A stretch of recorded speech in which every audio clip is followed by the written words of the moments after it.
Traffickers and sellers of etomidate vapes will now face up to 10 years jail and 5 strokes of the cane, up from 2 years jail and a fine under the Poisons Act. For importers, it's more serious, 20 years up to 20 years jail and 15 strokes of the cane. Number 2 major feature of this model is the rapid escalation of penalties for abusers of etomidate. Rapid escalation. I'll explain why.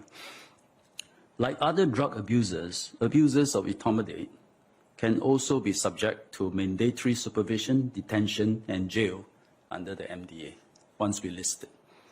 That said, we need to consider the change in landscape I explained earlier and the large number of young people involved. In July, when we first announced the listing of etomidate in MDA, HSA just tested random samples of pods, about 100 of them, that we have seized from abusers. So we seized from members of public and abusers, randomly pick them up and test them for etomidate, and then discovered 1/3 of them are etomidate laced, and we announced it. After our announcement on 20th July and the awareness built up and subsequent publicity was very useful, we did the same exercise again only last week, also extracted about 100 of them to test them randomly. The percentage is now 12%, fallen from 1/3. So this gives us reason to believe that the more stringent posture, that itself has caused a fall in the prevalence of etomidate. As more people are aware of its harm and the more severe consequences that's coming their way. And I think this has a lot to do with the younger profile of the etomidate abusers. So amongst vapers today, 1/3 are under 18 and more than half are under 30. For etomidate abusers, the profile is even more stark. About 80% are under 30. 80% under 30. So etomidate abusers, being largely young and probably ignorant, we think are different from hardcore drug abusers, and they may be more open to giving up. That's the MOH sense. So when an abuser is first caught, other than a fine, MOH will come in to require them to attend a rehabilitation program. This is in lieu of tougher penalties under the law. So in lieu of prosecution, they are required to attend a rehab program. This is to give the abuser a chance to turn over a new leaf and put etomidate behind him or her for good. The abuser can still have a good, meaningful life ahead of him or her. But if they decide to default or reoffend, penalties will escalate very rapidly. Let me now explain how this works. So first-time offender for abuse of etomidate, they'll be required to attend a 3-month rehab program, either at IMH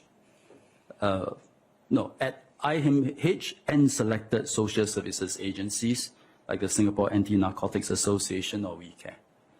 Offenders are required to report weekly under the program. During the program, they will undergo individual counseling, group support, and necessary medical tests. For severe cases, the program may be extended from 3 months to 6 months. But if they refuse to attend or default on the attendance, they may be charged under Poisons Act and face imprisonment up to 2 years. And if they reoffend, they will be arrested under the MDA, where they can undergo a long supervision regime, or end up in the Drug Rehabilitation Center under Singapore Prison Service.